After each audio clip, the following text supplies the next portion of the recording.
All right. So yeah, we were talking about your workspace. Yeah, Okay. it's a mess, and it shouldn't be. There's so much stuff in there. There's the installation. There's all the clay. There's the metal. There's the wood. There's the canvases, and then there's all the materials, and I've got loads of tables. But so what I really need is two spaces. That space, and then next door, just a white space where you can get things done and put it on the wall and see it without interference. And yeah. Is that? Do you think because you work in lots of different media, or? Yeah, yes. If I'd just stuck to one thing, then I think it would be much easier. But I didn't, so.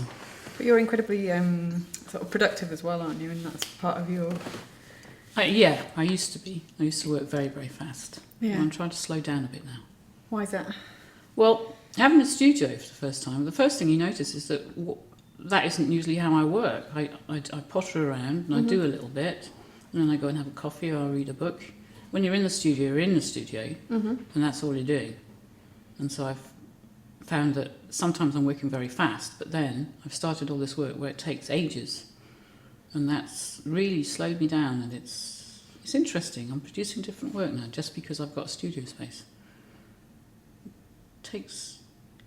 Otherwise, I don't know. It's. So when you kind of come in, so you used to work at home, Yeah. and then you used to just work in kind of short bursts. Yeah, it was around me all the time, and then I was going to Morley College to do classes to do the metal and the clay, Yeah. and then where was the other place in Peckham to do the wood. Okay. So to use all the machinery, Right. I was out. Okay, out and about. Printmaking, out and about. Yeah. Okay, working in different spaces. Working in different spaces, and then at home I had the drawings. Okay. Yeah. And in the studio, do you kind of, so when you're in the studio, do you set yourself a project? Is that the? Well, what I was so frightened of this space when I first got it that I would go and get a piece of paper and immediately I'd start just doodling. Mm-hmm. I'd do something really repetitive just to calm me down because there's this space and you're supposed to be working in it. And it felt such a responsibility, and it just felt much more difficult than actually doing stuff at home. More high pressure. It's sort of artist at work kind of feeling. You think, oh God, I can't cope with it. And was that the first time you'd had a dedicated studio? Yeah. Okay, yeah. And did you I don't know about you, but I do have the coffee breaks and I do read a book while I'm at the studio, probably for the same reason, to overcome this angst that you've got to be, the getting that mental stuff out into the physical world, and to be productive. Yeah. Do you feel more time pressured in the studio? Does it feel? Well, you feel you've got too much time. Right. Because I used to work very quickly. So I'd go to the studio and I'd do something that I normally do, and then that's done in 10 minutes, and I think that's done. And then what do I do now? I've got to do something else. So it's actually changed my drawings. It has. Yeah, the stuff I'm producing now, it takes days and days. Okay. And it's a lot of slow, repetitive work, and I've never worked like that before. So it's completely changed the way I work. I don't know whether it's for the better or not. I haven't decided. That's really interesting. Is that just? Because it's you're going to ask about that, how time-wise. How you yeah, work. yeah. I think that's really. I work very quickly, and when I think about it, everything I've done, if it's taken an hour to do, pretty much. Not the metalwork and the clay and all that, but the graphic stuff. Yeah. I've worked very quickly. Mm-hmm. An hour maximum, or is that your ideal kind of? It's a pastel drawing or something. 10 minutes, an hour maximum. Yeah. And then then it's done. Yeah. It's almost like that kind of like kitchen tabletop Yeah. way of working, Yeah, which is kind of a space between other activities, and you just kind of sit down. Yeah. So I think it's quite exciting, actually. I think what I've realised is that actually all I've done so far is just doodle little sketches. Mm-hmm. And now I think, okay, let's get a piece of paper and then really, work slowly and think about it. But then maybe it's not so spontaneous. I don't know. Maybe it won't be so good. I don't know. It's interesting that there's been that shift, though. Yeah, just because having a studio. Yeah. Yeah. But I love going there. I love going there, and I've got a clock. Oh, you time yourself? I don't time myself, but I think sometimes I think, oh, how long have I been here? An hour? No, that's long enough. Got to stay longer than that. The studio is also, you said, it's also a space where you can move things around and kind of create installations as well. Yeah. So So I've never had that. I've never really had that chance before. I mean, when I did that big installation, I had to just hope it would work. I never had a chance to put it all together. Didn't have a space to do it. So it was just on the day, basically, thinking, will this work? And that was at the London Art Fair. And I was stressed beyond belief, thinking, I don't know whether this is going to work. I've never tried it. Yeah. So I just had all the boxes Oh, I and didn't all the realise. materials. I didn't realise that. I And thought I'd that was never put it together. not even on your sort of kitchen table or in a domestic Well, it was huge. space. No, Massive, it was wasn't it? just, yeah, it was massive. So that's something that you can do in the studio. So it's not just a place where you make work, but you also start to think about display. Start to think about display, just playing with little things. I haven't got that much space to set things out, but I can see more. I can play more with just placing things, and that's nice. I like spending time doing that, just taking out bits of sculpture and just putting them on the table, and then taking a little photo. And that looks quite nice. Because I remember that there was amazing. Don't know whether this is relevant, but have you seen in Marisa Merz, Mario Mertz's wife, when she did that No. cumulative sculpture over the kitchen sink, basically? Wow. And she just kept on adding to it in a domestic, this massive installation that took over their kitchen, because she only had the domestic space. So it just changed completely the kind of work she was doing. And she did it over time. She did it in short bursts, and she just kept on adding to it. And it was hanging from the ceiling with great big metal coils. Fantastic. I know. Yeah. You don't like the word themes. I don't. Why? Nothing comes to my mind when I think theme. No.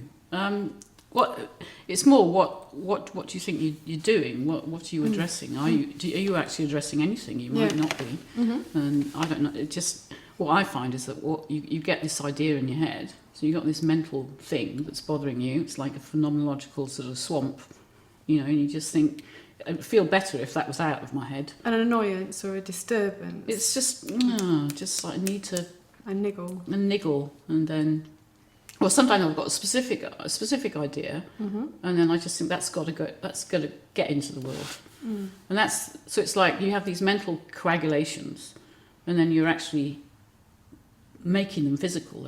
They're getting out into the world, and then they're there, and that makes you feel a bit better. And then you think, okay, now that's there, and it goes back into your head, and you play around a bit with it in your head.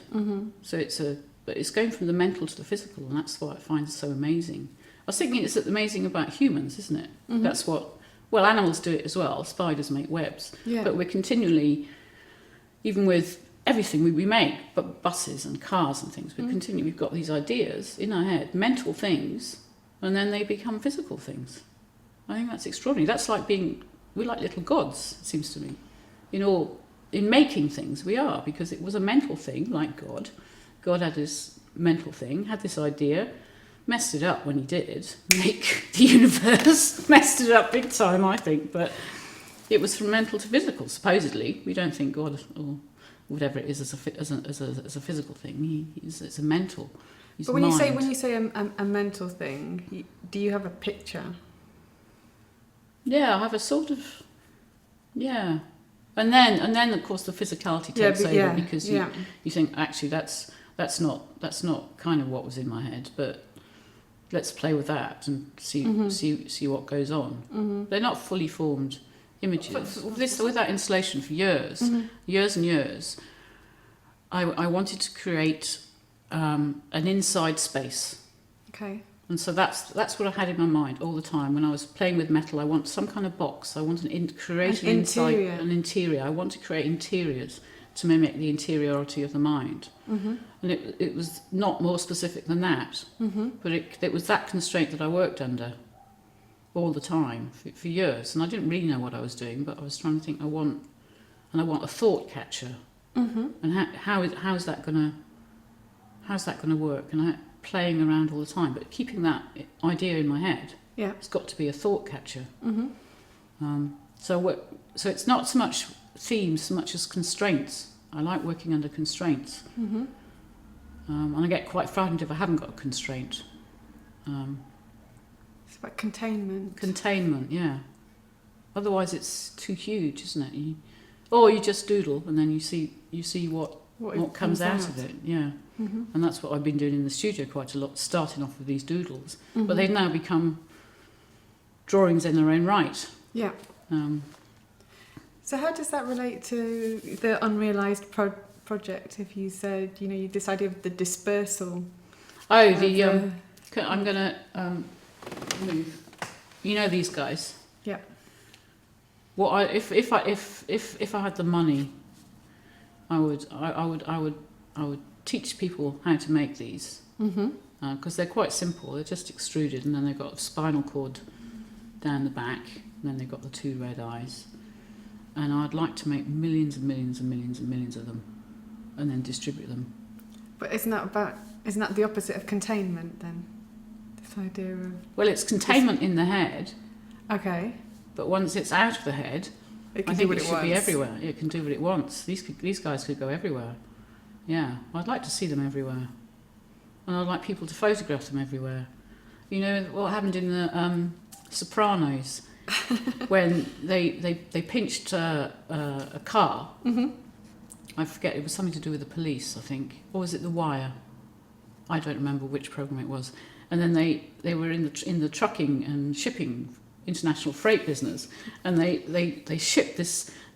So they stole the car, then they shipped it all over the world, and every time it went to a different country, they took a photograph of it and then sent it to the person they'd stolen it from.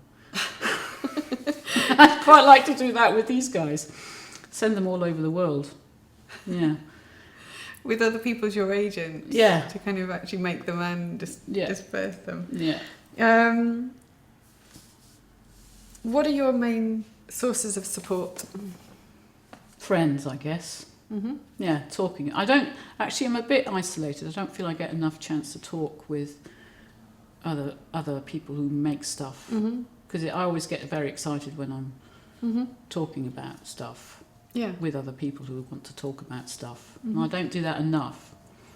I ought to organise more. Just organise a studio group or, get together with people and talk about what's going on. Almost like because you're Sue's Salon. Sue's Salon. Yeah. You just set that up. Definitely. I should set it up. Come along. You'd come along, wouldn't you? Definitely. Yeah. But you trained in philosophy. Yeah, well, and law. So I'm just thinking about the kind of art school crit situation. It's not a nostalgia for art school because did you? No, I didn't. Maybe it is a bit of a nostalgia for art school. Yeah. Yes. The crits. Yeah. I think. Well, I should just set it up. Yeah. We should set it up. We've talked about it actually. Yeah. That's one of the. It's just about getting the place, and then just everyone sitting around having coffee. Who would be part of that conversation? Solely artists, or not necessarily, no. But I think people who have some kind of interest in the visual arts. Otherwise, no, too much doom and gloom, I would have thought. People who don't see the point. My father he absolutely hates modern art. He just absolutely knows it. He gets quite agitated about it. Quite agitated. You're making me laugh. Do you care how the viewer interprets your work? No, absolutely not. And I get quite annoyed if you see, like I saw at the gallery a couple of months back, a lump of cement on the floor, and it looks like a lump of cement. And you think that's a lump of cement. Yeah. And then when you read about it, it's all this stuff, and it means the X, Y, Z. But if you don't read the piece of paper, then it's a lump of cement, and that annoys me. I think you should have something. It should have intrinsic interest, no matter how deep it is. If you've got to read a book in order to understand what it means, then I think that's not working. But if somebody brought a completely different set of interpretations to your work, completely, an understanding that you didn't recognise at all, that wouldn't annoy you. Once it's out in the world, you just kind of let it go. Let it go. Yeah, it's out there. It's got its own thing to do then, isn't it? Mm-hmm. Has its own little life. So You've got to let it grow up.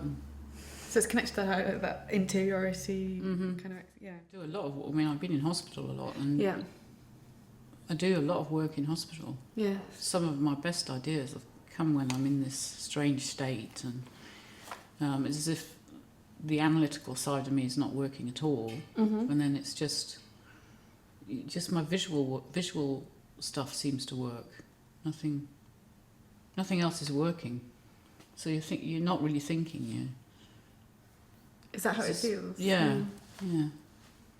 But it's much more compulsive. I mean, obsessive. Really calms me down when I'm in hospital. Okay.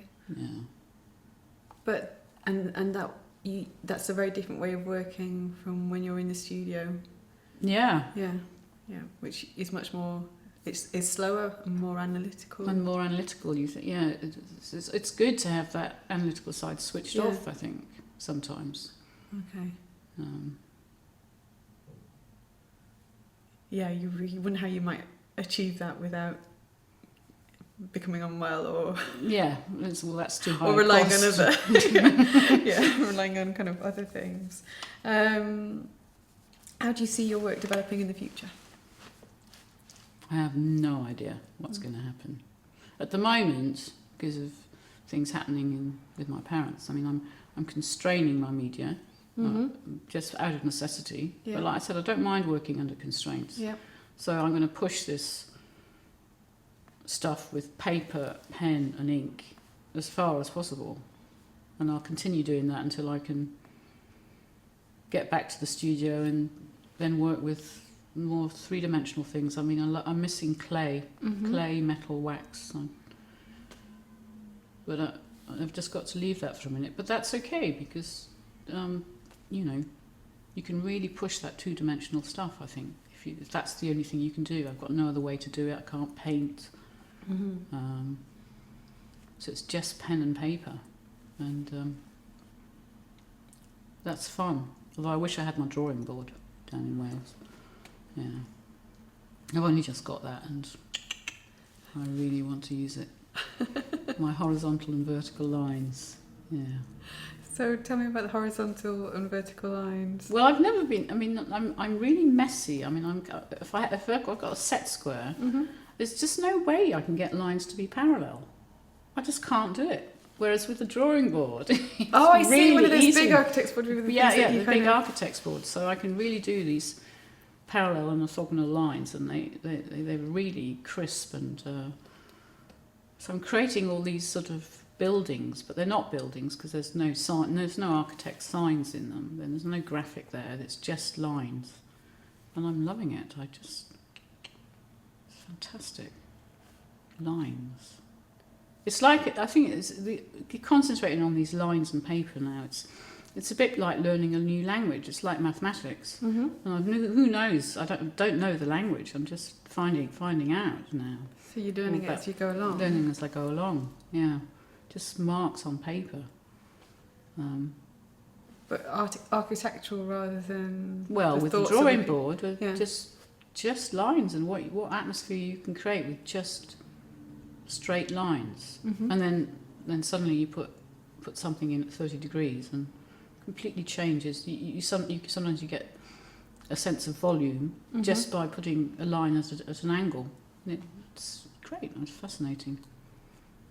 I've been asked to read out this piece of paper because it's about what I do, what I think I do, and what I'm really doing is just getting these coagulations out of my head and putting them somewhere else, putting them into the world, outside the phenomenological swamp, and then they get more detail that way, and they crystallise and they freeze into configurations, and and then I can deal with them and I can play with them, and then it's good. That's therapeutic, and sometimes it works backwards too with a mental fossil.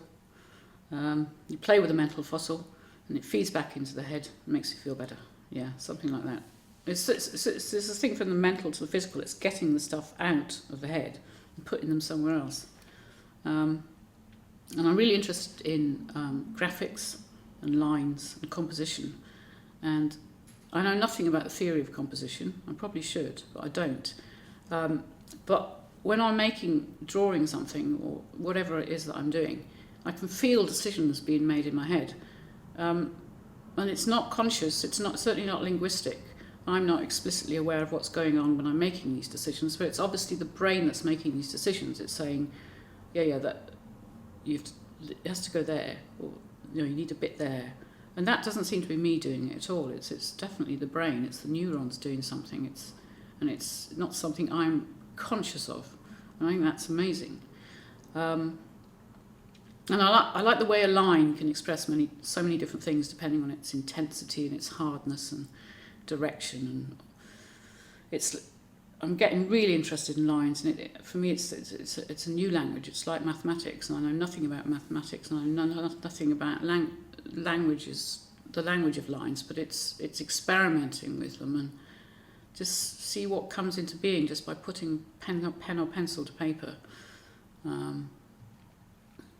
And I said to you, I love the different qualities of paper. I do. There's so many materials that I love handling. I like wax. I love wax, modelling with wax. And I love clay, and I love wood, and I love metal. Another thing I know nothing about is colour. I should find out about it, but it's sort of on my list. But at the moment I'm making these tiny creatures and colouring them in, and what I've noticed is that at the moment what I like these colours to do is to evoke happiness. And I've decided recently there's so much horrible dark stuff on the planet that I don't want to make stuff that's dark. I don't want to make stuff that increases that critical mass. Not anymore. Anyway, I want humour. I think with a bit of intrigue. No more deep black impossible holes. Make people smile. I think that's what I'd like to do.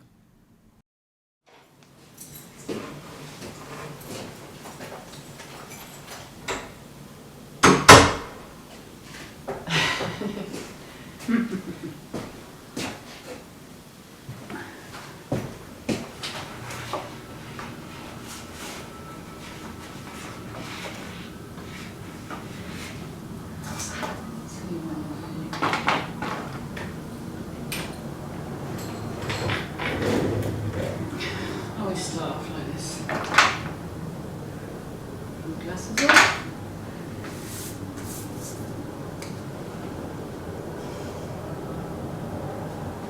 Well, these pens I can't use anymore because they're not light fast, so they've got the range of colours. It's just fabulous, but I've got these Faber-Castell pit brush pens now, and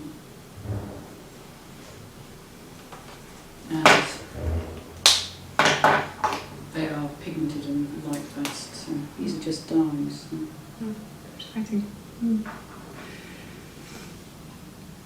I've started that one, so that's enough. Then I get